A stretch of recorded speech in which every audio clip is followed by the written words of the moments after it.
অসুস্থতার কারণে পদত্যাগ করবেন রাষ্ট্রপতি মোহাম্মদ শাহাবুদ্দিন। পরিবার জানিয়েছে শনি কিংবা রোববার পদত্যাগ করবেন তিনি।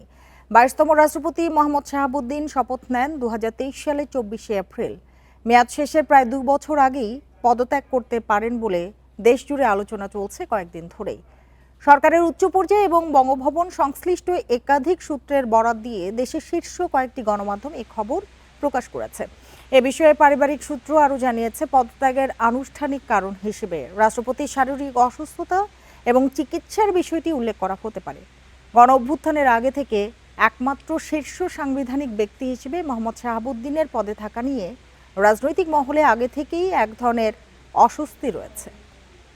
এ নিয়ে আলোচনা করতে আমাদের সঙ্গে বার্তা কক্ষ থেকে যোগ দিয়েছেন আমাদের বিশেষ প্রতিনিধি রিশাদ হুদা।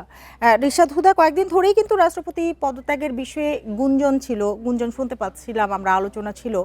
কিছুক্ষণ আগে তো আপনি রাষ্ট্রপতি পরিবারের সাথে কথা বলেছেন, কি জানালো পরিবার?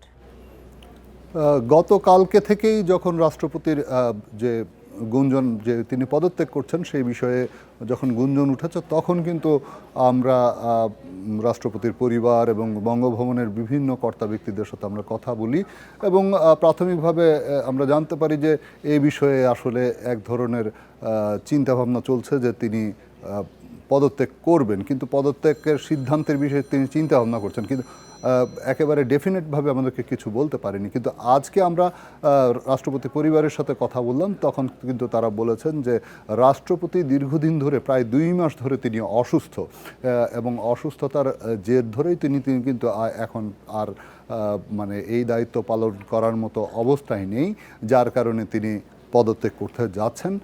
আমাকে জানানো হয়েছে যে শনিবার, রোববার, শুক্রবার যেহেতু আসলে বঙ্গভবন বা রাষ্ট্রীয় কার্যক্রম সব বন্ধ থাকে, সেহেতু শুক্রবার পারবে না। শনি রবিবারের মধ্যেই সম্ভবত রবিবারে তিনি পদত্যাগ করতে যাচ্ছেন এবং এই পদত্যাগপত্র তিনি মাননীয় স্পিকারকে তিনি জমা দেবেন।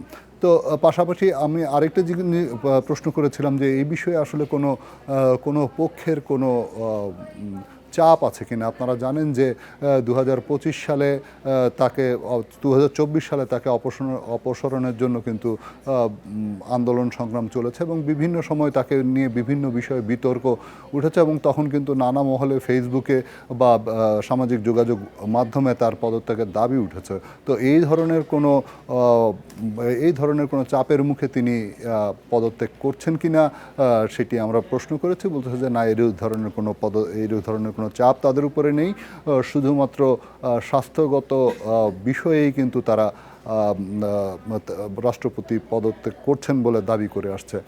এছাড়াও আমি যদি একটু জানি, রাষ্ট্রপতি পদত্যাগ করছেন এমন একটি কথা পরিবার থেকেও বলা হচ্ছে, দাবি করা হচ্ছে যে শনি রবিবার হয়তো তিনি স্বাস্থ্যগত কারণে পদত্যাগ করবেন। স্বভাবতই প্রশ্ন আসে, সংবিধান অনুযায়ী পরবর্তী রাষ্ট্রপতি নির্বাচনের প্রক্রিয়া কি হবে? ভারপ্রাপ্ত রাষ্ট্রপতির দায়িত্ব কে পালন করতে পারেন? ভারপ্রাপ্ত রাষ্ট্রপতির দায়িত্ব যদি কাউকে পালন করতে হয়, তিনি হবেন মাননীয় স্পিকার। যেহেতু মাননীয় স্পিকারের কাছেই কিন্তু রাষ্ট্রপতি তার পদত্যাগপত্র জমা দিবেন, তো পরবর্তী রাষ্ট্রপতি না হওয়া পর্যন্ত কিন্তু মাননীয় স্পিকার ভারপ্রাপ্ত রাষ্ট্রপতি হিসাবে দায়িত্ব পালন করবে। পাশাপাশি আপনাকে আরেকটি বিষয় বলে রাখি যে স্পিকার কিন্তু সংসদে নতুন অধিবেশন ডাকবেন। সেই অধিবেশনে কিন্তু রাষ্ট্রপতির নিয়োগের যে বিষয়টি বা রাষ্ট্রপতি বানানোর যে বিষয়টি, সেই বিষয়টিতে কিন্তু যারা প্রার্থী থাকবে তাদেরকে প্রার্থীদের নাম করা হবে। পাশাপাশি হচ্ছে যে প্রার্থীদের বিষয়ে কণ্ঠভোটে কিন্তু তাদের রাষ্ট্রপতি নির্বাচন করা হবে। রিশাদ হুদা, আপনাকে অনেক ধন্যবাদ আমাদের সাথে যোগ দেওয়ার জন্য।